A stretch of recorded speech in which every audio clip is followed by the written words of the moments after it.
morning all of you students, welcome to our audit discussion. So this is the basic information है जो हमारे basically mobile app के बारे में है.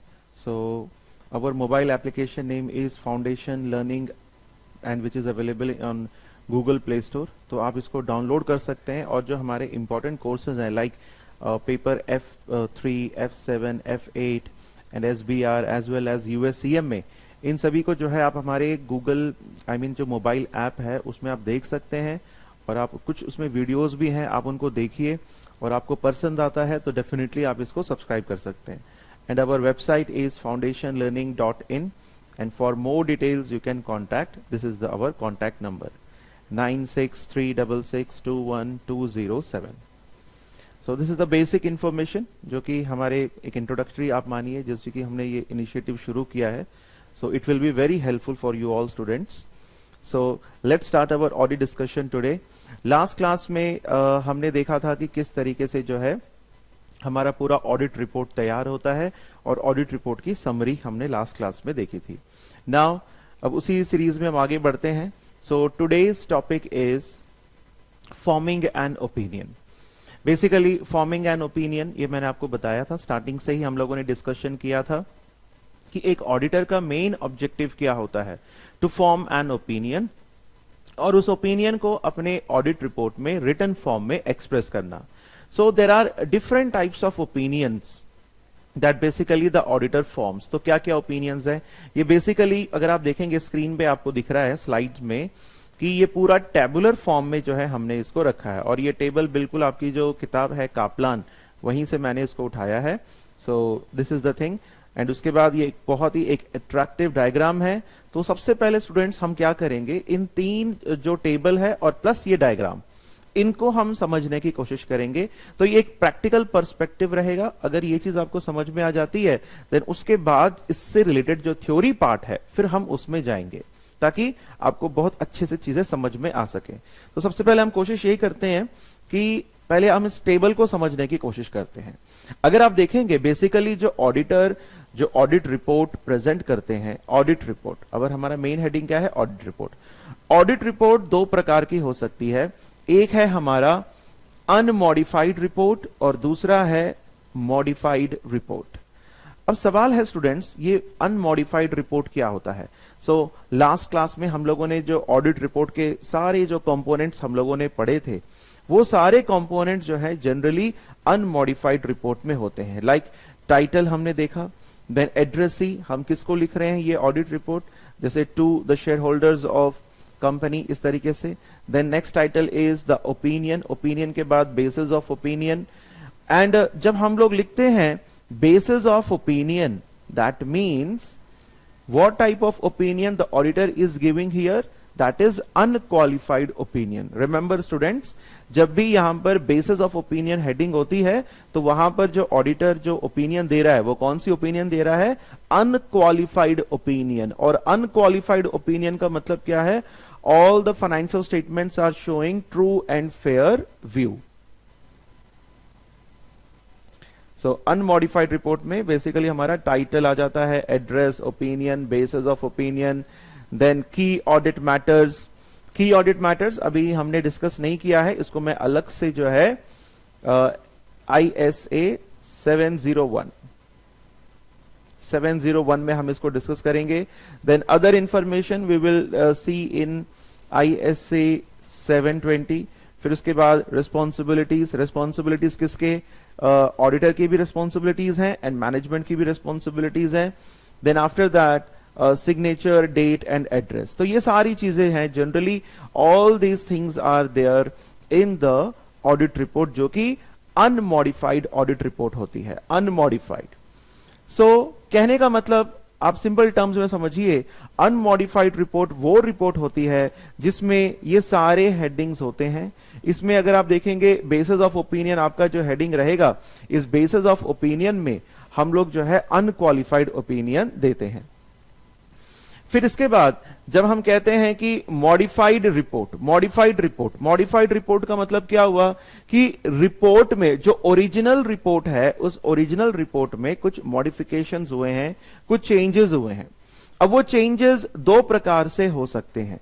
एक तो ये है कि आपने ओपिनियन को मॉडिफाई कर दिया। अब जब आप ओपिनियन को मॉडिफाई कर देते हैं, तो नेक्स्ट स्लाइड में हम लोग जाते हैं, जब आप ओपिनियन को ही मॉडिफाई कर देते हैं तो कई प्रकार के ओपिनियंस हैं, qualified opinion, adverse opinion, then again qualified opinion and disclaimer of opinion.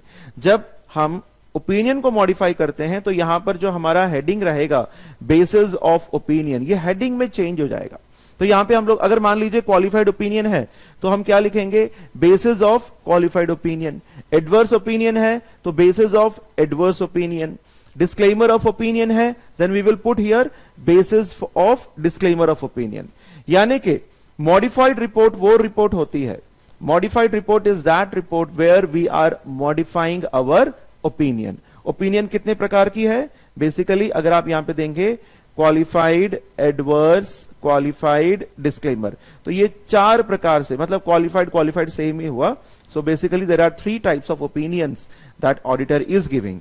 तो ओपिनियन में अगर चेंज होता है, यानी कि ओपिनियन कैसा है स्टूडेंट्स, ओपिनियन जो है यहां पर हमारा मॉडिफाइड ओपिनियन है। तो जब भी मॉडिफाइड ओपिनियन है तो ये जो हेडिंग है basis of opinion, this heading will change.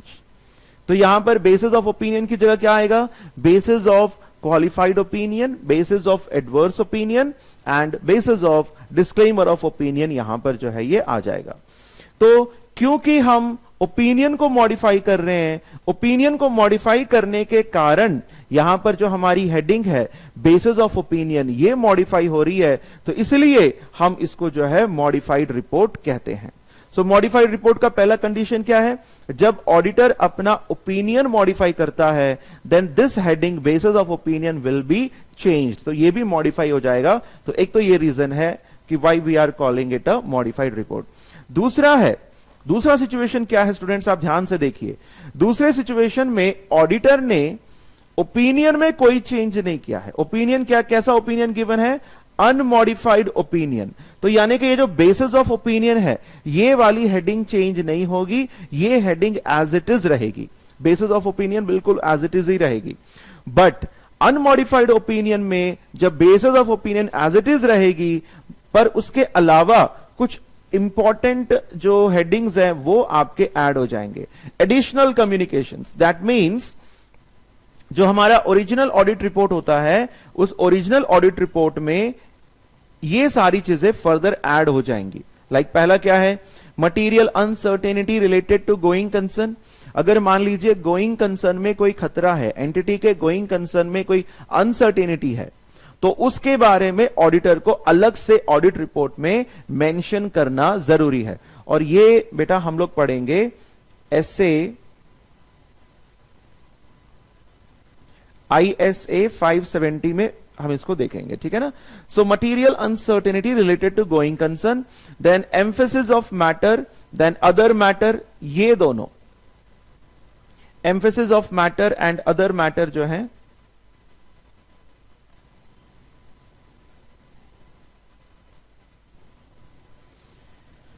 these two we will discuss in ISA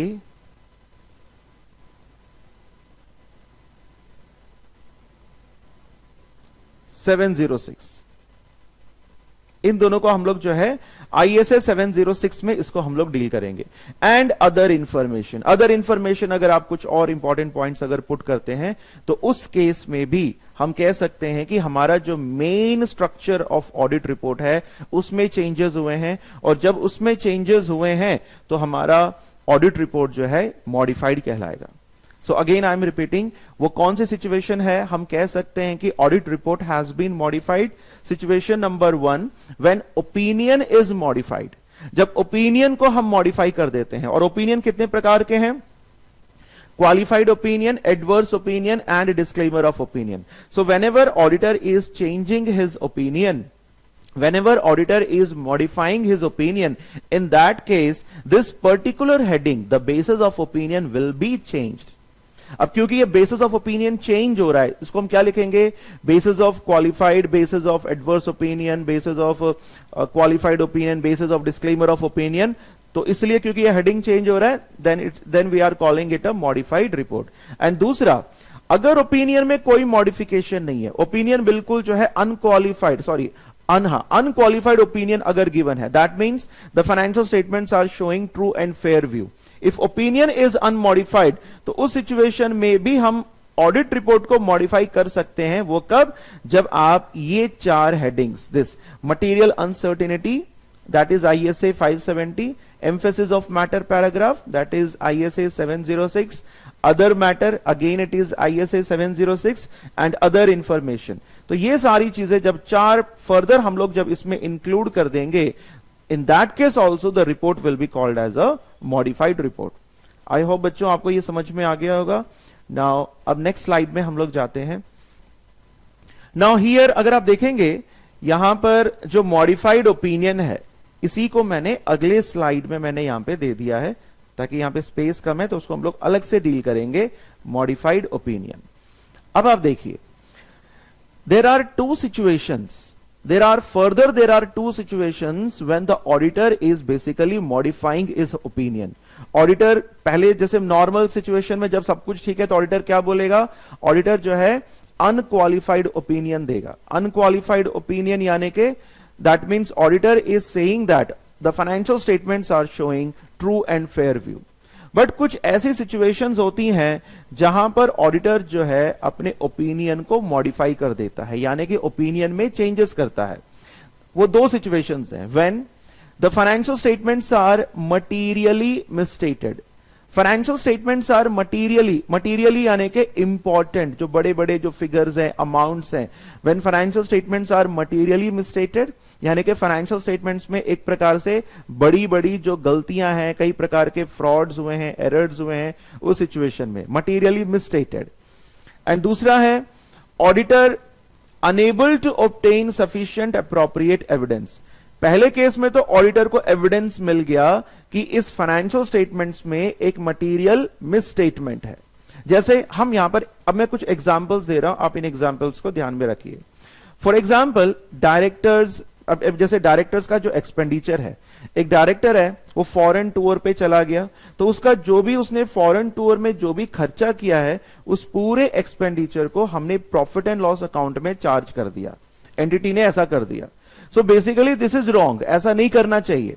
तो ऑडिटर को ये एविडेंस मिल गया है कि डायरेक्टर के पर्सनल एक्सपेंसेस को प्रॉफिट एंड लॉस अकाउंट में चार्ज किया है, जो कि नहीं करना चाहिए, जो कि गलत है। तो इस सिचुएशन में क्या ऑडिटर ये कह सकता है कि एंटिटी के फाइनेंशियल स्टेटमेंट्स बिल्कुल सही हैं? ऐसा ऑडिटर नहीं बोल सकता।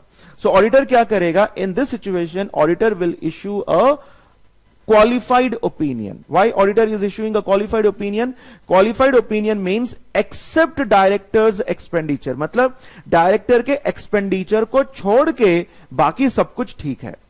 Qualified means we are giving a condition, except this remaining all are showing true and fair view। हम हर एक रिपोर्ट का, जैसे हर एक ओपिनियन का बेटा मैं आपको अलग अलग से जो है रिपोर्ट्स में रीड कराऊंगा, ताकि आपको और बेटर अंडरस्टैंडिंग होगी। पर इस स्टेज में आपको यह समझना है कि क्वालिफाइड ओपिनियन कब दिया जाता है। क्वालिफाइड ओपिनियन तब दिया जाता है जब फाइनेंशियल स्टेटमेंट्स में मटेरियल मिसस्टेटमेंट है।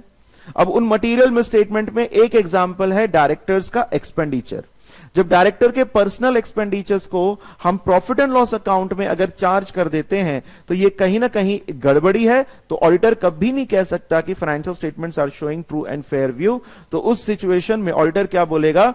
Accept this directors expenditure, remaining all financial statements are true and fair. तो in that situation we are giving a qualified opinion. यहां पे लिखा है, देखिए, मटीरियल है but not pervasive in nature. First we will see ये pervasive का मतलब क्या होता है। परवेसिव मतलब एक ऐसा कोई भी एलिमेंट या ऐसा फैक्ट जिसका इंपैक्ट पूरे फाइनेंशियल स्टेटमेंट्स में है। लाइक फॉर एग्जांपल, मैंने पहले वाले में क्या बोला कि डायरेक्टर्स के जो एक्सपेंडिचर्स हैं हमने उसको P&L अकाउंट में चार्ज कर दिया, जो कि उसके पर्सनल एक्सपेंसेस हैं। ये नहीं करना चाहिए था एंटिटी को, पर एंटिटी ने किया। इसको छोड़कर के बाकी सब ठीक है। तो यानी कि अगर मान लो डायरेक्टर्स के एक्सपेंडिचर को P&L अकाउंट में चार्ज कर दिया है, तो क्या इससे पूरे के पूरे फाइनेंशियल स्टेटमेंट्स गड़बड़ हो गए? ऐसा बिल्कुल भी नहीं है। तो ये सिचुएशन है जहां पर डायरेक्ट एक्सपेंडिचर जो है मटेरियल तो है बट वो परवेसिव नहीं है, यानी कि उसका असर पूरे फाइनेंशियल स्टेटमेंट्स के ऊपर नहीं है, पूरे फाइनेंशियल स्टेटमेंट्स खतरे में नहीं है। So in this case, this is an example where the financial statements में जो material misstatement है वो material तो है but वो pervasive in nature नहीं है। अब दूसरा एग्जाम्पल देख लेते हैं। जैसे मान लीजिए ऑडिटर एक एंटिटी का ऑडिट करने गया तो पता चला वहां पे डायरेक्टर्स के एक्सपेंडिचर्स को जो है हमने P&L अकाउंट में चार्ज कर दिया। फिर दूसरा पता चला कि एंटिटी ने क्या किया, जो प्रोविजन फॉर टैक्सेशन है वो up to the mark create नहीं किया, प्रोविजन फॉर बैड डेट्स उन्होंने प्रॉपरली क्रिएट नहीं किया, उन्होंने जो रिलेटेड पार्टीज को जो गुड्स वगैरह जो बेचे थे एक्सट्रीम लेवल पर उनको डिस्काउंट दे दिया, रिलेटेड पार्टीज का डिस्क्लोजर उन्होंने प्रॉपरली नहीं किया, उन्होंने गोइंग कंसर्न जो है अनसर्टिनिटी में है तो उसका भी डिस्क्लोजर उन्होंने प्रॉपरली नहीं किया। सैलरीज में अगर आप देख रहे हो तो there are certain dummy entries, auditor को इसका सबूत मिला है कि एम्प्लॉइज तो 10 ही हैं बट पेमेंट शो किया जा रहा है 15 लोगों का। तो अगर आप देखोगे फाइनेंशियल स्टेटमेंट्स में कई सारी जगह मिस्टेक्स दिख रही हैं। That means financial statements are materially misstated. So ये मटेरियल भी है और परवेसिव भी है। ये गलतियां केवल एक एलिमेंट या एक आइटम में नहीं है, ये गलतियां काफी सारी जगह पर है। तो यानी कि ये जो गलतियां हैं ये सर्वव्याप्त हैं, हर जगह पर है। परवेसिव का मतलब से कहते हैं ना, गॉड इज परवेसिव, भगवान हर जगह पर है। तो इसी तरीके से हम ये कह सकते हैं कि यहां पर जो गलतियां हैं these are pervasive in nature. तो उस सिचुएशन में ऑडिटर ये तो नहीं बोल सकता ना, डायरेक्टर के एक्सपेंडिचर को छोड़ के, सैलरी को छोड़ के, प्रोविजन को छोड़ के, इतने एक्सेट्रा को छोड़ के financial statements are giving true and fair view, ऐसा नहीं बोल सकता। तो उस सिचुएशन में ऑडिटर सिंपली बोल देगा, भाई मेरा सीधा कहना है financial statements are not true and fair. That means the auditor is giving an adverse opinion. तो इस तरीके से हमको ये डिसाइड करना होता है, चीजें मटेरियल भी होनी चाहिए और परवेसिव भी होनी चाहिए, तब ऑडिटर जो है एडवर्स ओपिनियन देता है। If the particular assertion is material but not pervasive, वो मटेरियल तो है बट परवेसिव नहीं है, उसका असर बाकी फाइनेंशियल स्टेटमेंट्स के ऊपर नहीं पड़ता है, तो फिर वो परवेसिव नहीं है। तो उस सिचुएशन में ऑडिटर कैसा ओपिनियन देगा? क्वालिफाइड ओपिनियन देगा। एक तो ये बात हो गई। और इसी का एक दूसरा पहलू भी है। दूसरा इसका जो पैरामीटर ये है, जब मैं कहता हूं the financial statements are materially misstated, that means the misstatement is material as well as it is pervasive. अब ये परवेसिव का एक एग्जांपल तो मैंने क्या दिया कि फाइनेंशियल स्टेटमेंट्स में काफी सारे आइटम्स में गड़बड़ी है। एक तो ये पर्सपेक्टिव हो गया। दूसरा पर्सपेक्टिव है, मान लो फाइनेंशियल स्टेटमेंट्स के किसी एक ही एलिमेंट में गड़बड़ी है, पर वो गड़बड़ी इतनी बड़ी है कि वो पूरे फाइनेंशियल स्टेटमेंट्स को प्रभावित कर सकती है। जैसे मान लीजिए फॉर एग्जांपल, एक एंटिटी का जो स्टॉक है, स्टॉक मान लो सर्टेन एक बिग अमाउंट, क्योंकि रॉ मटेरियल आपके लिए जरूरी होता है, बिना रॉ मटेरियल के एंटिटी काम ही नहीं कर सकती, बिजनेस आपका प्रोसेस चल भी नहीं सकता।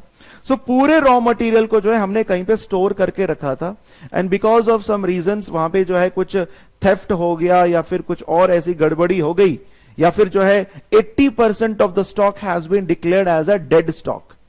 80%, केवल 20% ही है। तो वो जो अमाउंट ऑफ मिसस्टेटमेंट वो इतना ज्यादा है कि वो सब्सटैंशियली फाइनेंशियल स्टेटमेंट्स को प्रभावित कर सकता है। तो उस सिचुएशन में भी हम ये कह सकते हैं कि this particular item is a pervasive in nature. यहां पर जो मटेरियल मिसस्टेटमेंट है ये परवेसिव इन नेचर है। या फिर आप इसको ऐसे भी मान के चलिए कि ऑडिटर को जो मैनेजमेंट को यह जरूरी है कि वो कई सारे डिस्क्लोजर्स जो है नोट्स टू अकाउंट्स में डिस्क्लोज करे, what the accounting policies that they are following, what the disclosures regarding the related parties, disclosures regarding the going concern. तो इस प्रकार के कुछ भी डिस्क्लोजर्स एंटिटी ने नहीं किए हैं, तो भी जब ये डिस्क्लोजर्स जो होते हैं ना, जो एंटिटी नहीं करता है, तो ये भी पूरे के पूरे फाइनेंशियल स्टेटमेंट्स को प्रभावित करते हैं। सो यानी कि these are pervasive in nature. तो उस सिचुएशन में भी हम लोग जो है एडवर्स ओपिनियन देंगे। तो इसमें दो चीजें आपको याद रखनी है। अगर फाइनेंशियल स्टेटमेंट्स के कई सारे एलिमेंट्स में गड़बड़ी है तो इसको हम परवेसिव बोलेंगे। दूसरा, अगर फाइनेंशियल स्टेटमेंट्स के एक ही एलिमेंट में गड़बड़ी है पर वो गड़बड़ी बहुत बड़ी है, जिसका असर सब्सटैंशियली पूरे फाइनेंशियल स्टेटमेंट्स को भुगतना पड़ता है, तो भी उस चीज को हम लोग परवेसिव बोलेंगे। इन दोनों सिचुएशंस में हम लोग जो है बच्चों एडवर्स ओपिनियन देंगे। तो ये एक हमने पैरामीटर देख लिया कि जैसे हमने यहां पे लिखा है modified opinion. So modified opinion के दो हिस्से हैं। एक सिचुएशन कब है, when financial statements are materially misstated. अगर ये मटीरियल मिसस्टेटमेंट मटीरियल है, परवेसिव नहीं है, तो क्वालिफाइड हो गया। अगर ये मटीरियल है और साथ में परवेसिव भी है तो हम इसको एडवर्स ओपिनियन कह देंगे। एंड दूसरे पार्ट में अगर आप देखेंगे, when the auditor gets modified hits opinion, that is when auditor is unable to obtain sufficient appropriate evidence। जब ऑडिटर को एविडेंस ही नहीं मिल रहा है, जैसे उसी एग्जांपल में आते हैं बच्चों। पहले जब मैंने एग्जांपल दिया था कि डायरेक्टर्स का जो एक्सपेंडिचर है, मान लीजिए डायरेक्टर्स का एक्सपेंडिचर 1 लाख रुपीस है, जो कि ऑडिटर के लिए मटीरियल लगा, क्योंकि मटीरियलिटी लेवल कौन डिसाइड करता है, ऑडिटर खुद डिसाइड करता है। सो ऑडिटर ने कहा डायरेक्टर का जो 1 लाख रुपीस है इसको हमने P&L अकाउंट में चार्ज किया है, इसका सबूत जो है ऑडिटर को मिल गया है, तो उस सिचुएशन में हमने क्वालिफाइड ओपिनियन दे दिया। अब यहां पर क्या है, when auditor is unable to obtain sufficient appropriate audit evidence, यहां पर ऑडिटर को एविडेंस ही नहीं मिल पा रहा है। ऑडिटर ये कंक्लूड नहीं कर पा रहा है कि डायरेक्टर के जो पर्सनल एक्सपेंडिचर्स हैं क्या उसको P&L अकाउंट में चार्ज किए गए हैं या नहीं किए गए हैं, इस बात का एविडेंस ऑडिटर को नहीं मिल पा रहा है।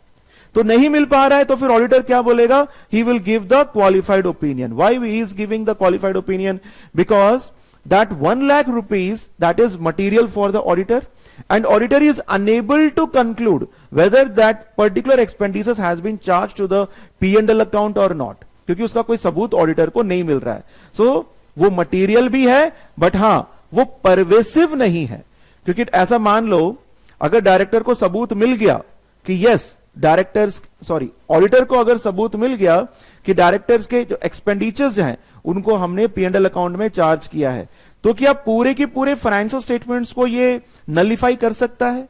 क्या फाइनेंशियल स्टेटमेंट्स को ये सब्सटैंशियली इफेक्ट कर सकता है? बिल्कुल भी नहीं। It is only a small part. So in that situation, when the things are material and they are not pervasive and auditor is unable to get the sufficient and appropriate evidence, in that case also auditor will give the qualified opinion. Then the last one is the disclaimer of opinion. Disclaimer of opinion, when the auditor is giving the disclaimer of opinion, like for example, management ने proper books of accounts maintain नहीं करे, या फिर जब auditor management से कुछ written representation लेने जाता है, जैसे मान लो ऑडिटर मैनेजमेंट से कहता है कि सर आप मुझे लिख करके दीजिए कि आपने सारे फाइनेंशियल स्टेटमेंट जो हैं एज पर एप्लीकेबल FRF आपने ड्रॉ किए हैं, आप मेरे को लिख करके दे दीजिए। तो बट मैनेजमेंट इज रिफ्यूजिंग।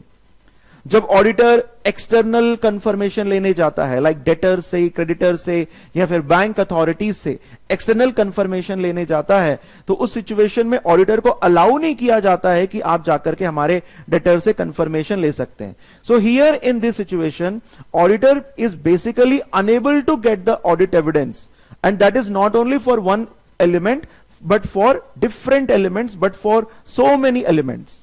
कई चीजों के लिए ऑडिटर को जो है एविडेंस नहीं मिल पा रहा है, और ये कई सारी इतनी सारी चीजें हो जाती हैं, फिर ये जो है आपके ओवरऑल फाइनेंशियल स्टेटमेंट्स को इफेक्ट कर सकती हैं। सो इन दैट सिचुएशन ऑडिटर फिर कैसा ओपिनियन देगा? डिस्क्लेमर ऑफ ओपिनियन देगा। ऑडिटर सीधा सीधा बोल देगा कि भाई मेरे पास तो कोई एविडेंस मुझे मिल ही नहीं रहा है, तो इस वजह से मैं किसी प्रकार का कोई भी ओपिनियन देने में असमर्थ हूं। So that's why I am disclaiming my opinion. So in that situation the auditor is giving disclaimer of opinion. So disclaimer of opinion कब दिया जाता है? When the elements are material and also they are pervasive in nature. So in this case disclaimer में auditor is unable to obtain sufficient appropriate evidence. Auditor को evidence ही नहीं मिल पा रहा, ना तो डायरेक्टर्स के एक्सपेंडिचर के बारे में एविडेंस मिल पा रहा है। अगर मान लो केवल डायरेक्टर्स के एक्सपेंडिचर के एविडेंस के बारे में हम बात करेंगे तो फिर ठीक है, क्योंकि ऑडिटर बोलेगा कि केवल और केवल डायरेक्टर्स के एक्सपेंडिचर के एविडेंसेस मुझे नहीं मिले हैं, बाकी सभी के मुझे मिल गए हैं, तो फिर ऑडिटर क्वालिफाइड ओपिनियन दे देगा। बट दूसरे वाले केस में क्या है? डिस्क्लेमर में ऑडिटर का कहना है कि मैं डेटर को वेरीफाई नहीं कर पा रहा, एक तो इनके बुक्स ऑफ अकाउंट्स प्रॉपर नहीं है, एक तो इनके डिस्क्लोजर्स वगैरह भी प्रॉपर नहीं है, ताकि ना ही ये अपने मिनट्स ऑफ मीटिंग्स की किताब जो रिपोर्ट्स है वो मुझसे शेयर करते हैं, ना ही मुझे एक्सटर्नल कंफर्मेशन लेने के लिए अलाउ किया जा रहा है. So there are so many things which are basically becoming hurdles in front of auditor so that he is unable to obtain sufficient appropriate evidence. So in that case the auditor is giving the disclaimer of opinion. तो बच्चों ये basically हमने just मैंने आपको chart से इसको पढ़ाया है, बाकी जो कापलान की किताब है उसमें हम लोग डिटेल में 1 by 1 इसको पढ़ेंगे. So this is the thing, I hope आपको समझ में आ गया होगा. अब इसी चीज को अगर आप देखेंगे ऑडिटर्स जो ओपिनियन है, चाहे वो अनक्वालिफाइड ओपिनियन हो, चाहे मॉडिफाइड ओपिनियन हो, चाहे एडवर्स हो, चाहे डिस्क्लेमर ऑफ ओपिनियन हो, इन सभी को यहां पर एक डायग्राम में भी यहां पे शो किया गया है. देखिए ये जो ग्रीन कलर का जो आपको पार्ट दिख रहा है, दिस ग्रीन कलर, इसमें क्या लिखा है? फाइनेंशियल स्टेटमेंट्स मटीरियली करेक्ट, मतलब लगभग सारे फाइनेंशियल स्टेटमेंट जो हैं मटीरियली करेक्ट हैं, चाहे आपका P&L हो, बैलेंस शीट हो, कैश फ्लो हो. तो इन दैट सिचुएशन ऑडिटर कौन सा ओपिनियन देगा? Auditor will give the unqualified opinion. Qualified मतलब सर्टेन कंडीशंस आर देयर, एक इस चीज को छोड़ के बाकी सब ठीक है, वो क्वालिफाइड होता है. जब मैं अनक्वालिफाइड कहता हूं यानी कि everything is giving, everything is correct, the financial statements are giving true and fair view. So auditor जब अनक्वालिफाइड ओपिनियन देता है तो जनरली ऑडिट रिपोर्ट हमारी कैसी होती है? अनमॉडिफाइड होती है. ये तो हो गया बीच वाला आइडियल सिचुएशन. अब आप इस वाले को देखिए, एक है ऑडिट इश्यूज और दूसरा है फाइनेंशियल स्टेटमेंट इश्यूज. अब आप इसको समझिए, ये वाली जो चीज है financial statements are materially misstated, तो ये कौन से हो गए? फाइनेंशियल स्टेटमेंट्स के इश्यूज हो गए. और ये auditor is unable to obtain sufficient appropriate evidence, यानी कि ये ऑडिट इश्यू हो गया. अब यहां पर ऑडिट इश्यूज को पहले देखिए बच्चों, कब ऑडिटर क्वालिफाइड ओपिनियन देगा? जब ऑडिटर, अब समझो मैं क्या बोल रहा हूं, जब ऑडिटर ये कहता है कि मुझे डायरेक्टर के एक्सपेंडिचर्स के बारे में एविडेंस नहीं मिल रहा है, बाकी सभी के बारे में एविडेंस मिल गया और बाकी सभी ठीक है, तो इस सिचुएशन में ऑडिटर कौन सा ओपिनियन देगा? Qualified opinion. Except directors expenditure, I got all the evidences regarding the elements of the financial statements. So in that situation, auditor will give the qualified opinion. Disclaimer of opinion में, disclaimer of opinion auditor कब देगा? जब auditor कहेगा मुझे ना तो directors के expenditure के बारे में कोई एविडेंस मिला है, ना डेटर्स के बारे में, ना सेल्स के बारे में, ना कोई डिस्क्लोजर्स प्रॉपर हैं, तो इस प्रकार से मैं इवन एक्सटर्नल कंफर्मेशन भी मैं नहीं ले पा रहा हूं. जब इस प्रकार से कई सारी चीजें ऑडिटर के पास हैं जिनके बारे में वो कुछ बोल नहीं सकता क्योंकि उसको किसी प्रकार का कोई एविडेंस नहीं मिल पा रहा है, तब उस सिचुएशन में ऑडिटर कौन सा ओपिनियन देगा बेटा? That is disclaimer of opinion. So these are basically audit issues. Auditor के पॉइंट ऑफ व्यू से ये इश्यूज हैं. जब ऑडिटर के पॉइंट ऑफ व्यू से इश्यूज हैं तो in that case auditor will give the qualified and disclaimer. अब यहां पर आ जाइए राइट साइड में, financial statement issues. Financial statement issues की अगर हम बात करें तो यहां पर भी एक क्वालिफाइड ओपिनियन है और एक हमारा एडवर्स ओपिनियन है. क्वालिफाइड ओपिनियन ऑडिटर कब देगा? एग्जाम्पल फिर से सुनिए, ऑडिटर को सबूत मिल गया है, auditor has obtain the evidence that directors personal expenditure has been charge to the P&L account. तो ऑडिटर ने बोला कि डायरेक्टर्स के एक्सपेंडिचर्स को छोड़ करके, except directors expenditures, all the financial statements are giving true and fair view. So in that case qualified. Then adverse कब बोलेगा auditor? Auditor will say I got the evidence that, मुझे सबूत मिल गया है कि डायरेक्टर्स के एक्सपेंडिचर्स को, पर्सनल एक्सपेंडिचर्स को P&L में चार्ज कर दिया गया है. I got the evidence that proper disclosures are not there. Going concern के बारे में कोई डिस्क्लोजर इन्होंने, बट गोइंग कंसर्न की अनसर्टिनिटी इज देयर, बट इसका कोई डिस्क्लोजर इन्होंने नहीं किया है. सैलरी में प्रॉपर अमाउंट शो नहीं हुआ है. देयर आर कई सारे इश्यूज हैं. सो उस केस में भी ऑडिटर फिर कैसा ओपिनियन देगा? Adverse opinion. अब देखिए बच्चों, यहां पर इन्होंने क्या किया है, जैसे ये पिंक कलर है तो ये भी पिंक है, तो एडवर्स कब दिया जाएगा? Material and pervasive. Then yellow में क्या लिखा है? Material but not pervasive. और यहां पर नन और immaterial. Then again yellow colour material but not pervasive, और ये वाला कलर है मटीरियल एंड परवेसिव। सो बहुत ही ब्यूटीफुली इस पर्टिकुलर डायग्राम में जो है टाइप्स ऑफ ओपिनियन को एक्सप्लेन किया गया है। आई होप बच्चों आपको समझ में आ गया होगा। अब इन्हीं चीजों को जो है हम अपने कापलान की जो किताब है उसके टेक्स्ट से अब इन सभी चीजों को एक बार रीड कर लेंगे। चलिए अब देखिए one by one. As can be seen from the diagram above, the report can be unmodified, दूसरा है modified without modifying the opinion। जो डायग्राम में हम लोगों ने क्या देखा, डायग्राम में क्या बताया गया है कि रिपोर्ट दो प्रकार की हो सकती है, एक होती है अनमॉडिफाइड और दूसरा होता है modified without modifying the opinion. Then उसके बाद मॉडिफाइड है विद मॉडिफाइड ओपिनियन। तीन चीजें हैं, मैं एक बार दोबारा आपको टेबल से दिखा देता हूं। देखिए, एक तो हो गया अनमॉडिफाइड रिपोर्ट, दूसरा हो गया, देखिए first one is unmodified report, second is modified report with unmodified opinion, third is modified report with modified opinion. तो इस तरीके से तीन सिचुएशंस यहां पर हमारी बन गई हैं। सो as can be seen from the diagram above, the report can be unmodified. The financial statements show a true and fair view. So this is as per ISA 700. Unmodified कब रहता है हमारा रिपोर्ट, जब financial statement जो है true and fair view show करता है। Then modified report without modifying the opinion. Opinion तो बिल्कुल, opinion में कोई change नहीं हुआ है, फिर भी हमने audit report को modify किया है। The financial statements show a true and fair view, but there are additional communication. Financial statements तो true and fair view show कर रहे हैं, बट उसमें कुछ एडिशनल कम्युनिकेशंस हैं required to bring something to the attention of the user. जैसे for example, इसको दोबारा देख लेते हैं, this one modified report, opinion तो आपका अनमॉडिफाइड है, बट इन पॉइंट्स को हम जो है ऑडिट रिपोर्ट में इंक्लूड कर रहे हैं, एडिशनल इंफॉर्मेशन दे रहे हैं। So when we are giving additional information, तो उस सिचुएशन में हमारी जो रिपोर्ट है वो मॉडिफाई हो जाएगी, बट हमारा ओपिनियन जो है वो मॉडिफाई नहीं हुआ है। Then third situation, modified with a modified opinion. यहां पे तो ओपिनियन ही हमने मॉडिफाई कर दिया है, तो उसको जो है हम लोग अभी जो भी मैंने आप लोगों को पढ़ाया डिफरेंट टाइप्स ऑफ ओपिनियन, चाहे मॉडिफाइड हो, चाहे एडवर्स हो, चाहे डिस्क्लेमर हो, उन सभी को जो है हम लोग 705 में, ISA 705 में हम लोग डील करते हैं। So modified with a modified opinion, the financial statements do not fully show a true and fair view, or the auditor has not obtained sufficient appropriate evidence to make that conclusion। कि auditor को, एक तो जो है auditor ने साफ साफ कह दिया कि भाई financial statements are not showing true and fair view, और दूसरा सिचुएशन ये है कि ऑडिटर को जो है सफिशिएंट अप्रोप्रिएट ऑडिट एविडेंस नहीं मिल पा रहा है। तो उसके बेसिस पर, मटीरियलिटी एंड परवेसिवनेस के बेसिस पर तीन पार्ट्स में ये ओपिनियन हम लोग क्लासिफाई कर देते हैं, modified, adverse and disclaimer of opinion. अब यहां से बच्चों जो है हम लोग डिटेल में पढ़ेंगे one by one. Let's see.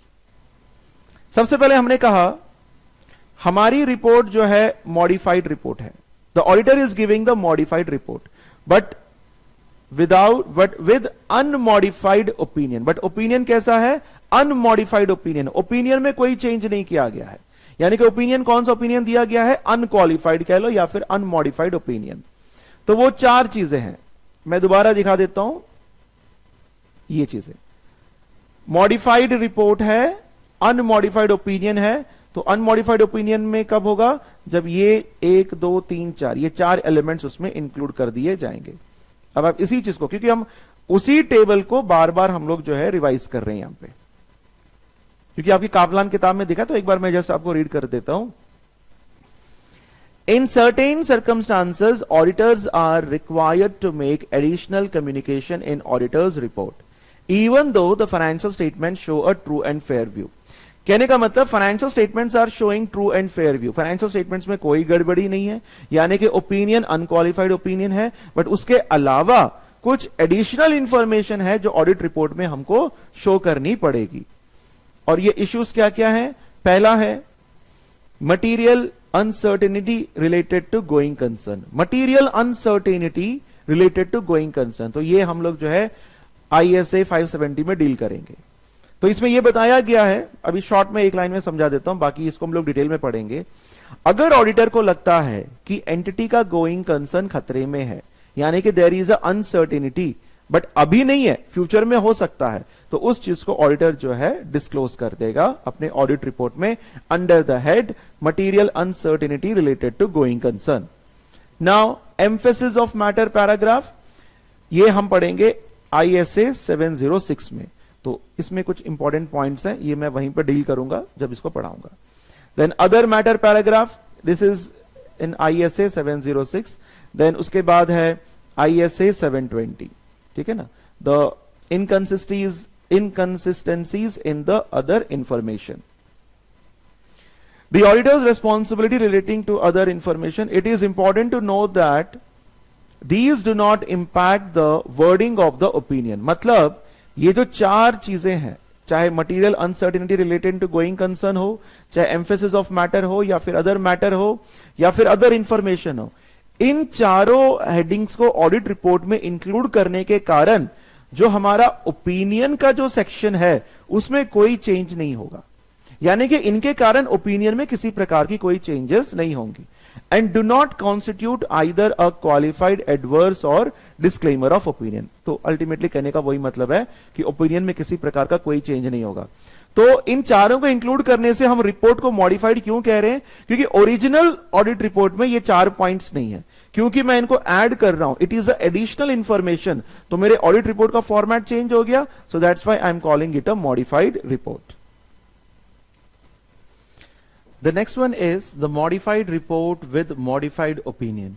यहां पर जो है हमारा ऑडिट रिपोर्ट मॉडिफाई हुआ है, और क्यों हुआ है, बिकॉज ऑफ मॉडिफाइड ओपिनियन, क्योंकि ओपिनियन को मॉडिफाई करने के कारण यहां पर हम अपने ऑडिट रिपोर्ट को मॉडिफाई कर रहे हैं।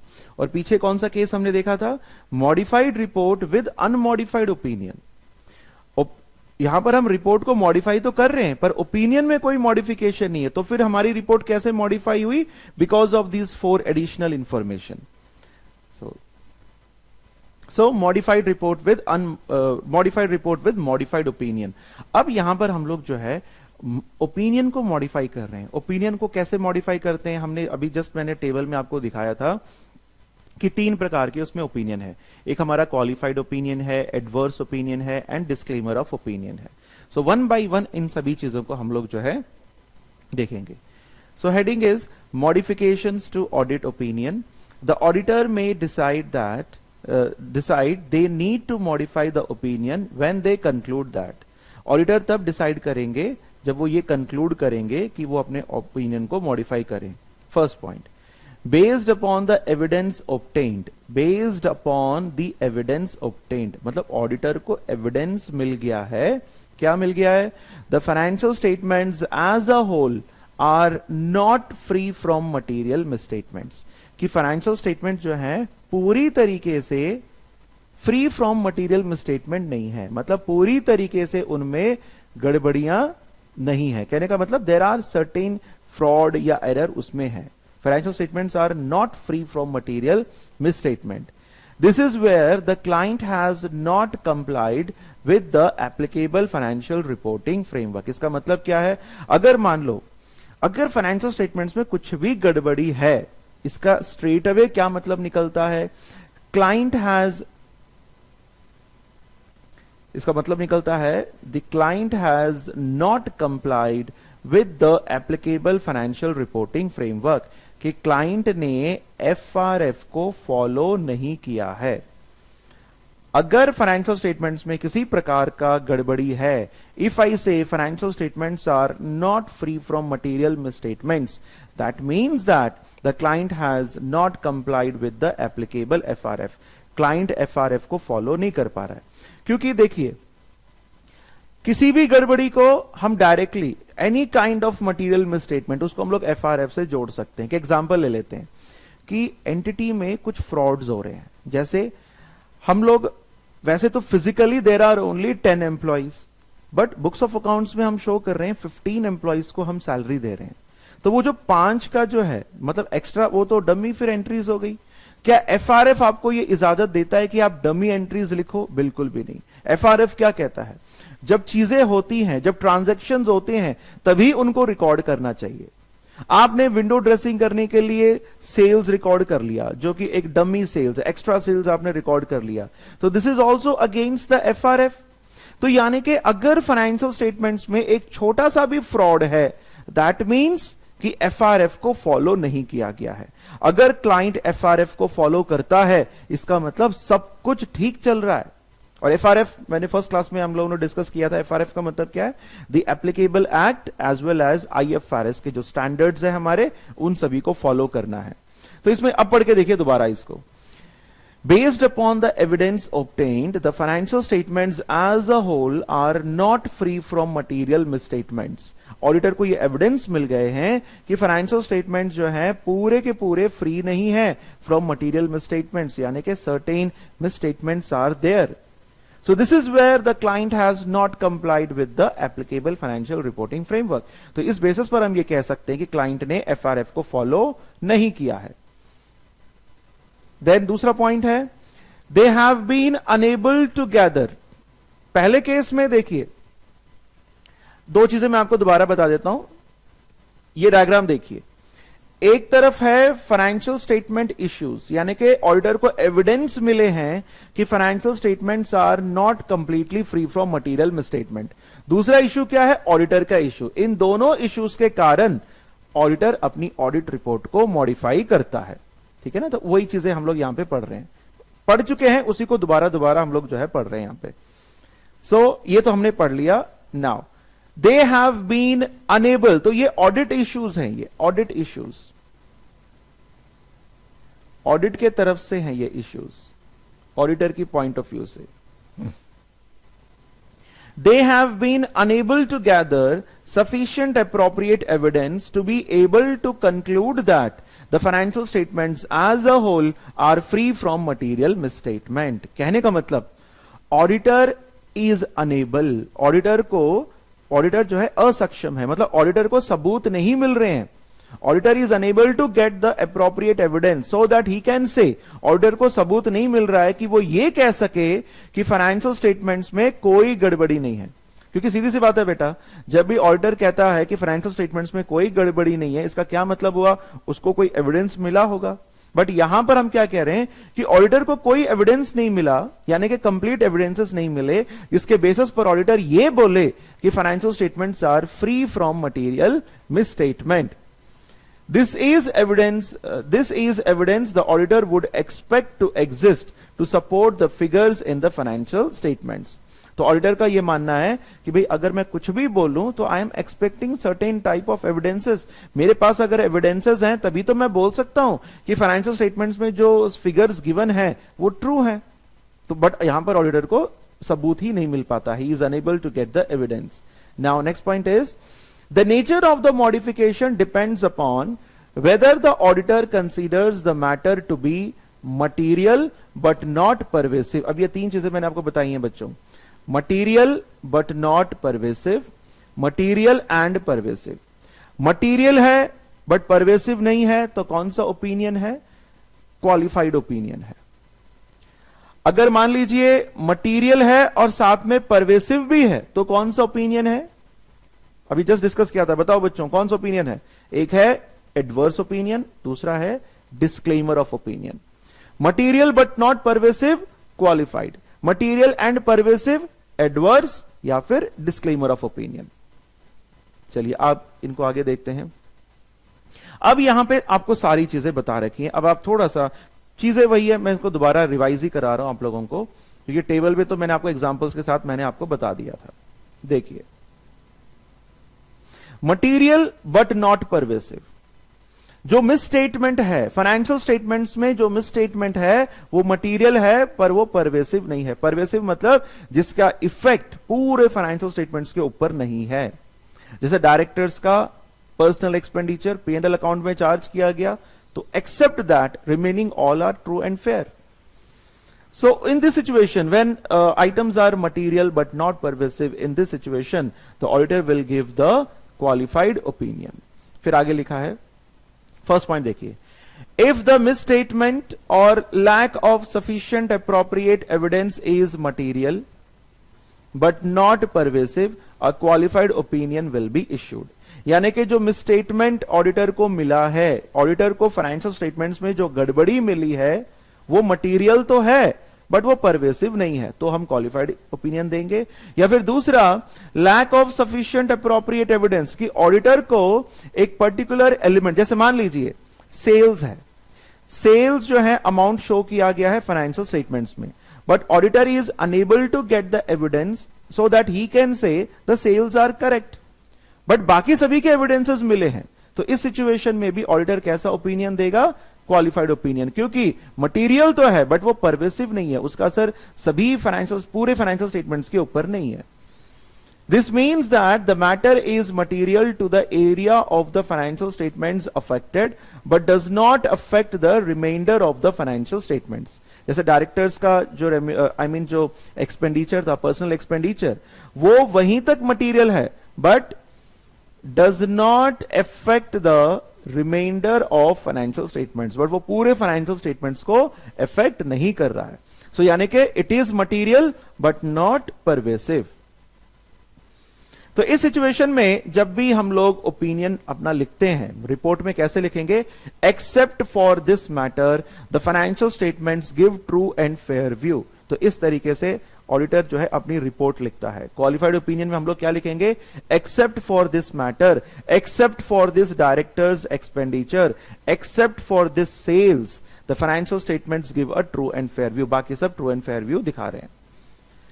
So while significant to users decision making, a material matter can be isolated whilst the remainder of the financial statements may be relied upon. मतलब ये जो पर्टिकुलर मटेरियल आइटम है इसको हम बाकी फाइनेंशियल स्टेटमेंट से अलग कर सकते हैं. जैसे मैंने बोल दिया, जैसे यूजर्स ऑफ फाइनेंशियल स्टेटमेंट्स है उनको मैं क्या बोल रहा हूं कि भाई आप केवल सेल्स को छोड़ दो, बाकी पूरा फाइनेंशियल स्टेटमेंट्स बिल्कुल ठीक है.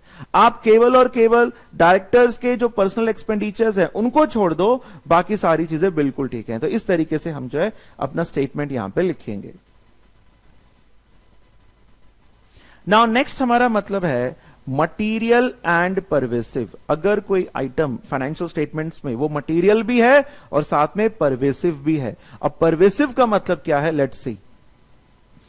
A matter is considered pervasive. एक किसी भी मैटर को हम परवेसिव तब बोलते हैं if in the auditor's judgement. तो ऑडिटर का खुद का जजमेंट है, ऑडिटर खुद डिसाइड करेगा कि ये परवेसिव है या नहीं है. A matter is considered pervasive if in the auditor's judgment, first point, the effects are not confined to specific elements. कि उस पर्टिकुलर मिसस्टेटमेंट का जो प्रभाव है वो किसी एक एलिमेंट तक सीमित नहीं है, वो पूरे फाइनेंशियल स्टेटमेंट्स को प्रभावित कर रहा है. A matter is considered pervasive if in the auditor's judgment, first, the effects are not confined to specific elements or accounts or items of the financial statements. एक तो ये बात हो गई, ठीक है ना. पहले हमने क्या बोला कि परवेसिव हम उन मैटर्स को बोलेंगे जिसका कहते हैं ना इफेक्ट एक एलिमेंट तक नहीं है, काफी सारे एलिमेंट्स में वो फैला हुआ है. जैसे ऑडिटर ऑडिट करने गया, उसको सैलरी में गड़बड़ी दिख रही है, उसको सेल्स में गड़बड़ी है, उसको क्रेडिटर में गड़बड़ी है, उसको डेटर में गड़बड़ी दिख रही है, उसको गोइंग कंसर्न में गड़बड़ी दिख रही है. सो ये सारे मैटर्स एक एलिमेंट के लिए कन्फाइंड नहीं है, it is confined to the whole of the financial statements. And दूसरा कब मटीरियल परवेसिव बोलेंगे? If so confined. अगर पहले ऊपर वाले में क्या बोला, फर्स्ट पॉइंट में क्या बोला कि परवेसिव हम तब बोलेंगे अगर ये मिसस्टेटमेंट एक आइटम, एक पर्टिकुलर आइटम के लिए कन्फाइंड नहीं है, सभी के ऊपर ये है. बट दूसरे में क्या बोला है कि अगर मान लो ये एक में के लिए कन्फाइंड है भी बट वो काफी सब्सटैंशियल अमाउंट है. जैसे मान लीजिए ऑडिटर को पता चला कि सेल्स में गड़बड़ी है, मान लो सेल्स हमने 2 करोड़ के सेल्स कर लिए, पता चला उस 2 करोड़ सेल्स में से 1 करोड़ 50 लाख जो है, मतलब 1.5 उसका जो पार्ट है, उसका जो ऑलमोस्ट 75% जो पार्ट है वो फेक सेल्स है. तो हालांकि मटेरियल मिसस्टेटमेंट एक ही चीज में है बट वो सब्सटैंशियली फाइनेंशियल स्टेटमेंट्स को इफेक्ट कर रहा है. क्योंकि सेल्स ही अगर फेक है तो फाइनेंशियल स्टेटमेंट्स तो आपके लगभग सारे के सारे फाइनेंशियल स्टेटमेंट्स आपके गलत हो जाएंगे. सो इफ सो कन्फाइंड, यानी कि if this material misstatement is confined to one item and or represent or could represent a substantial proportion of the financial statements, क्योंकि आप सभी को पता है चाहे परचेजेस हो, सेल्स हो, these represents the substantial part of the financial statements.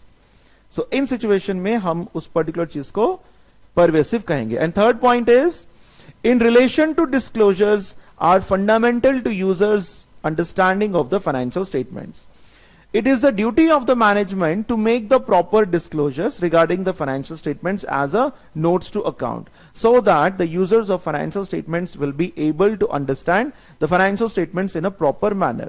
And because of some reason, अगर मान लीजिए management ने disclosures अगर proper नहीं किए हैं, तो in that case also it will be called a pervasive. Material तो है ही, pervasive भी है, इसलिए proper disclosures होने चाहिए. फिर आगे लिखा है in brief, a pervasive matter must be fundamental to the financial statements, therefore rendering them unreliable as a whole. Short में बताया गया कि परवेसिव मैटर क्या होता है. परवेसिव मैटर चाहे कोई भी हो, चाहे सेल्स के बारे में हो, चाहे गोइंग कंसर्न हो, चाहे डिस्क्लोजर हो, कोई भी चीज हो, वो फाइनेंशियल स्टेटमेंट्स के लिए इंपॉर्टेंट होना चाहिए. कोई भी एक ऐसा पॉइंट जो फाइनेंशियल स्टेटमेंट्स के लिए इंपॉर्टेंट है, उसको जो है हम लोग परवेसिव बोल सकते हैं. लाइक सेल्स की अगर मैं बात करूं, yes it is important to the financial statements, क्योंकि सेल्स होगा तभी पैसा आएगा, तभी बाकी बिजनेस आपका चल सकता है. Purchases again it is a material, यानी कि it is a fundamental to the financial statements. अगर मान लीजिए इंटरेस्ट रिसीव्ड है, इंटरेस्ट पेड है, तो ये उतना कोई फंडामेंटल नहीं है, यानी कि these elements are not pervasive. So I hope आप सभी को समझ में आ गया. So a pervasive matter must be fundamental to the financial statements, therefore rendering them unreliable as a whole. अब देखिए एडवर्स ओपिनियन कब दिया जाता है. एडवर्स ओपिनियन तब दिया जाता है जब फाइनेंशियल स्टेटमेंट्स में जो भी कोई मटेरियल मिसस्टेटमेंट है, वो मटेरियल भी है और साथ में परवेसिव भी है. परवेसिव यानी कि जिसका असर पूरे फाइनेंशियल स्टेटमेंट्स के ऊपर हो सकता हो. An adverse opinion is issued when a misstatement is considered material and pervasive. This will mean that financial statements do not give true and fair view. तो auditor अपना किस तरीके से लिखेगा? When he gives the adverse opinion, he will write the financial statements do not give true and fair view. Examples क्या हैं? So here are some examples. देखिए, preparation of the financial statements on wrong basis. Financial statements को prepare करने की जिम्मेदारी management की है, और मैनेजमेंट को चाहिए था कि आप फाइनेंशियल स्टेटमेंट्स को अक्रूवल बेसिस पर प्रिपेयर करिए. एंड बिकॉज ऑफ कुछ भी आप कह लो, और मैनेजमेंट जो है कैश बेसिस पर अगर फाइनेंशियल स्टेटमेंट्स को प्रिपेयर करता है, यानी कि रॉन्ग बेसिस पर अगर आप फाइनेंशियल स्टेटमेंट्स को प्रिपेयर कर रहे हो, तो फिर it is a material as well as pervasive. ये पूरे फाइनेंशियल स्टेटमेंट्स को गलत कर रहा है. तो इस सिचुएशन में ऑडिटर कैसा ओपिनियन देगा? Adverse opinion. देन एक नेक्स्ट एग्जांपल है non consolidation of a subsidiary. Generally होना क्या चाहिए? होल्डिंग कंपनी के साथ सब्सिडरी कंपनीज को कंसोलिडेट कर देना चाहिए. That means consolidated financial statements को बनाने चाहिए. अगर इस प्रकार से मैनेजमेंट नहीं करता है, so it is a material misstatement as well as it is a pervasive in nature. So in this case also auditor will give the adverse opinion. एक और एग्जांपल है material misstatements of a balance which represent a substantial proportion of an asset or profits, example, would change a profit to a loss. जैसे मान लीजिए sales की अगर मैं बात करूं, सेल्स में मान लो कई सारे फेक सेल्स गिवन है. अगर मैं उन फेक सेल्स को अगर मैं कम निकाल दूं, तो हमारा जो प्रॉफिट, क्योंकि अगर if the fake sales are there, that means we are showing higher level of profits. Sales अगर ज्यादा है तो प्रॉफिट भी हम ज्यादा शो कर रहे हैं, बट अगर उस सेल्स को मैं रेक्टिफाई कर दूं तो प्रॉफिट आपका लॉस में कन्वर्ट हो सकता है. तो इस प्रकार की चीजें जो कि हालांकि जो मटेरियल मिसस्टेटमेंट है that is confined to one thing only, but that expense of that particular element is to the whole financial statements. तो उस सिचुएशन में भी हम उसको जो है परवेसिव उसको बोल सकते हैं. जैसे कोई भी एक ऐसा एलिमेंट जो कि प्रॉफिट को लॉस में कन्वर्ट कर दे, या फिर जो major substantial proportion of assets. जैसे मान लीजिए फिक्स्ड एसेट्स को शो किया गया, फिक्स्ड एसेट सर्टेन अमाउंट का शो किया गया, बट जब उसका वैल्यूएशन कराया गया तो पता चला उसमें से आधे फिक्स्ड एसेट्स तो वेस्ट हैं, उसका कोई वैल्यू नहीं है. तो ये चीजें अगेन ये जो है फाइनेंशियल स्टेटमेंट्स को सब्सटैंशियली इफेक्ट कर सकती है. So material misstatements of a balance which represents a substantial proportion of the assets or profits, example, would change a profit to a loss. So these are certain examples. तो आप इनको ध्यान से देखिए. And disclaimer of opinion auditor कब देगा? जब auditor is unable to get the proper यानी कि sufficient and appropriate audit evidence. So वो जो evidence जिन matter के ऊपर जिस matter से related evidence auditor को नहीं मिले हैं और वो चीज जो है आपकी मटेरियल भी है और एज वेल एज परवेसिव भी है, तो उस केस में ऑडिटर जो है डिस्क्लेमर ऑफ ओपिनियन दे देगा. पढ़ के देखिए. अ disclaimer of opinion is issued when the auditor has not obtained sufficient appropriate evidence and the effects of any possible misstatements could be pervasive. Auditor को इसके पहले मैं आपको एग्जांपल्स एक्सप्लेन कर देता हूं, फिर डेफिनेशन में जाएंगे. अब देखिए example number 1, failure by the client to keep adequate accounting records. Client ने प्रॉपर अकाउंटिंग रिकॉर्ड्स नहीं रखे हैं, तो चाहे सेल्स के रिकॉर्ड्स हों, परचेजेस के हों, कई सारे रिकॉर्ड्स, या फिर जो रिलेटेड पार्टी के जो ट्रांजैक्शंस हैं उनके रिकॉर्ड्स भी आपने नहीं रखे हैं, तो this is a material as well as it is a pervasive. तो जब ऑडिटर ने रिकॉर्ड्स ही नहीं रखे हैं, सो दैट मीन्स मैनेजमेंट ने जब रिकॉर्ड्स ही नहीं रखे हैं, that means auditor is unable to get the evidence. तो ऑडिटर को एविडेंस नहीं मिल पा रहा है, तो ऑडिटर कुछ भी प्रॉपर चीजें वो नहीं बोल सकता है. तो this is the example. Now next one is refusal by the directors to provide return representation. Auditor wants to confirm certain things with the help of written representations from the directors. तो auditor जाता है director के पास कि sir आप मुझे written representation लिख करके दीजिए कि आपके पास जो भी फाइनेंशियल जो भी आपके पास फिक्स्ड एसेट्स हैं इसके ओनर ये एंटिटी है, यानी कि टाइटल डीड एंटिटी के ही नाम पर है. तो डायरेक्टर्स ने मना कर दिया, no we don't give any kind of return representation. चाहे इंटरनल कंट्रोल्स के बारे में हो या फिर किसी और मैटर के बारे में हो, ऑडिटर रिटर्न रिप्रेजेंटेशन लेना चाह रहा है, but directors are refusing to give that return representation. In that case also auditor is unable to get the evidence. तो ऑडिटर बोलेगा कि भाई डायरेक्टर तो मुझे कुछ रिटर्न रिप्रेजेंटेशन दे ही नहीं रहे हैं, तो मैं कुछ इसके बारे में बोल ही नहीं सकता. तो इस सिचुएशन में भी ये मटेरियल है और ये परवेसिव है, तो यहां पर भी ऑडिटर जो है डिस्क्लेमर ऑफ ओपिनियन दे देगा. Next one is failure by the client to provide evidence over a single balance which represents a substantial proportion of the assets or profits or multiple balances in the financial statements. Auditor अपने client से कई प्रकार के evidences मांगने गया. अब sales के evidences वो मांगने गया, क्लाइंट ने मना कर दिया, बोला कि भाई मेरे पास कोई एविडेंस नहीं है, मैं आपको कुछ प्रोवाइड नहीं कर सकता. तो सेल्स तो बहुत ही सब्सटैंशियल एलिमेंट होता है, अगर उसके बारे में ऑडिटर को अगर एविडेंस नहीं मिला तो फिर ऑडिटर तो कोई ओपिनियन दे ही नहीं सकता. तो इसलिए फिर ऑडिटर क्या करेगा, डिस्क्लेमर ऑफ ओपिनियन दे देगा, क्योंकि ऑडिटर को पता है कि अगर मान लो सेल्स में अभी मुझे एविडेंस नहीं मिल रहा है और मान लो कल को सेल्स में कुछ गड़बड़ी निकली तो ये एंटिटी का जो प्रॉफिट है वो लॉस में कन्वर्ट हो जाएगा और एंटिटी फिर उस सिचुएशन में फिर ऑडिटर जो है किसी प्रकार का कोई ओपिनियन नहीं दे सकता. So failure by the client to provide evidence over a single balance which represents a substantial proportion of the assets or profits or over multiple balances in financial statements. या फिर ये तो सेल्स की एक बात हो गई, या फिर मल्टीपल बैलेंसेस भी हो सकते हैं. जैसे ऑडिटर ने सेल्स के बारे में पूछा तो नहीं बताया, सैलरीज के बारे में एविडेंस पूछा तो भी नहीं बताया, तो ऐसे कई सारी चीजें हैं. तो उस सिचुएशन में भी auditor will give the disclaimer of opinion. अब पढ़ के देखिए. A disclaimer of opinion is issued when the auditor has not obtained sufficient appropriate evidence and the effects of any possible misstatements could be pervasive. The auditor does not express an opinion on the financial statements in this situation. तो इस situation में auditor जो है किसी प्रकार का कोई opinion express नहीं करेगा. He will disclaim his opinion. अब impact of disclaimer of opinion. Audit report में जब भी ऑडिटर डिस्क्लेमर ऑफ ओपिनियन देता है तो उसके कारण फाइनेंशियल स्टेटमेंट्स में उसके कारण जो ऑडिट रिपोर्ट है उसमें काफी सारे चेंजेस जो हैं पड़ते हैं. Where a disclaimer of opinion is being issued. पहला point, the statement that sufficient appropriate evidence to provide a basis for the auditor's opinion has been omitted, has been obtained, is not included. This is important.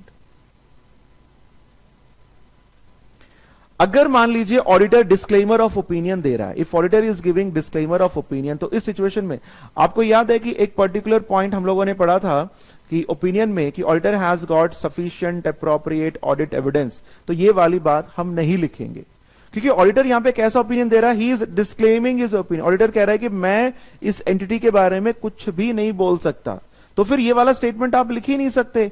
The statement that sufficient appropriate evidence to provide the basis for auditor's opinion has been obtained is not included, ये statement हम लोग नहीं लिखेंगे। Second point is the statement that the financial statements have been audited is changed to we were engaged to audit the financial statements। ये जो statement है, कौन सा statement?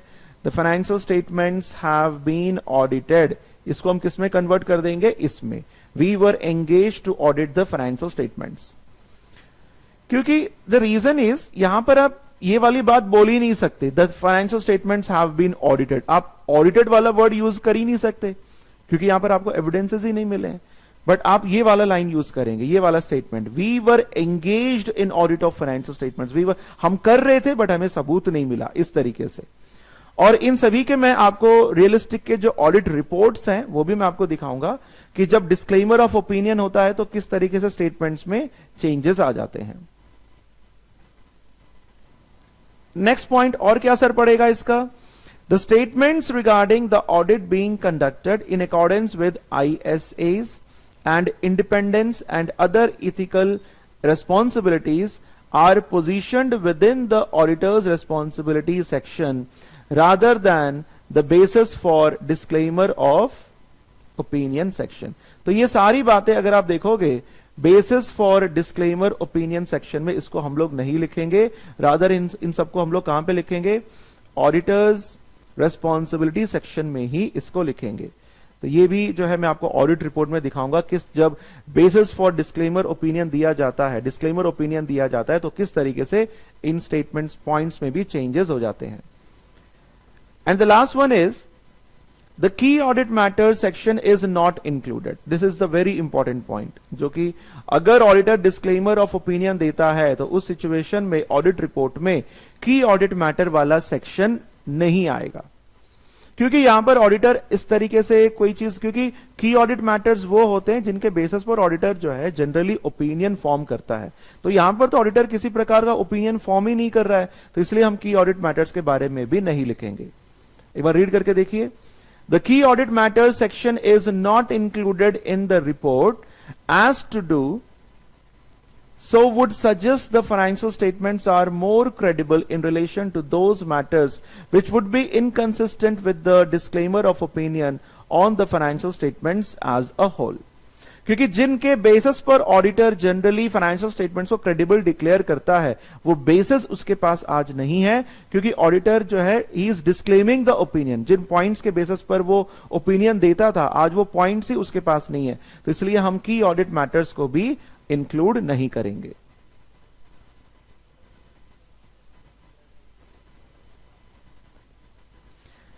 नेक्स्ट जो इफेक्ट होगा इसमें, basis for modified opinion. Basis for modified opinion, when the auditor decides to modify opinion they must, जब भी ये तो रिपीटेड है आई थिंक, उसमें आपको यही सब लिखना है। बेसिस फॉर ओपिनियन की जगह क्या हो जाएगा? Basis for qualified opinion, basis for adverse opinion. यानी कि जब भी ऑडिटर ओपिनियन को, अगर मान लीजिए अनक्वालिफाइड ओपिनियन है, अगर मान लो अनक्वालिफाइड ओपिनियन है तो बेसिस फॉर ओपिनियन आपकी हेडिंग रहेगी। ये मैं आपको एक सेकेंड अभी शो कर देता हूं। हम लोगों ने दिस वन, अगर अनक्वालिफाइड ओपिनियन है तो बेसिस फॉर ओपिनियन ये एज इट इज रहेगा, अगर क्वालिफाइड ओपिनियन है तो ये चेंज हो जाएगा। किसमें चेंज हो जाएगा? तो here it is given. So basis for opinion किसमें चेंज हो जाएगा? Basis for qualified opinion, basis for adverse opinion, basis for disclaimer of opinion। And next point is where a qualified और adverse opinion is being issued, जहां पर भी आप qualified या फिर एडवर्स ओपिनियन देंगे, the auditor must amend the statement, the audit evidence is sufficient and appropriate to provide a basis for the auditor's qualified or adverse opinion. So auditor जो है इस particular statement को amend कर देगा. क्या लिखेगा auditor? The audit evidences is sufficient and appropriate to provide a basis for the auditors qualified या फिर एडवर्स ओपिनियन, मतलब ऑडिटर को सबूत मिल गए हैं कि वो ये बता सके कि हमने हमारा ओपिनियन जो है क्वालिफाइड या फिर एडवर्स क्यों दिया है. सो बेसिकली जो मेन आपका जो ऑडिट रिपोर्ट होगा उसमें काफी सारे चेंजेस इसमें हो जाएंगे जब भी ओपिनियन को मॉडिफाई किया जाता है. And next point is the section will explain the reason. Basis for opinion वाला जो सेक्शन है, बेसिस फॉर क्वालिफाइड ओपिनियन है या फिर बेसिस फॉर एडवर्स ओपिनियन है, basis for disclaimer of opinion है, तो वो सेक्शन में लिखना पड़ेगा कि अगर आप ये ओपिनियन दे रहे हो तो क्यों दे रहे हो, उसका रीजन क्या है.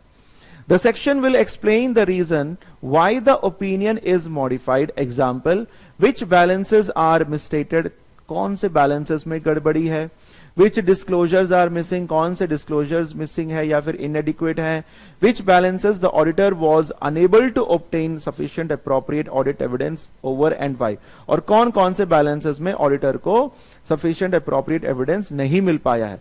क्योंकि अगर मान लीजिए आप एडवर्स ओपिनियन दे रहे हैं, बेसिस फॉर एडवर्स ओपिनियन में आपको बताना पड़ेगा कि भाई यहां पर गड़बड़ियां हैं इसलिए मैंने एडवर्स ओपिनियन दिया है.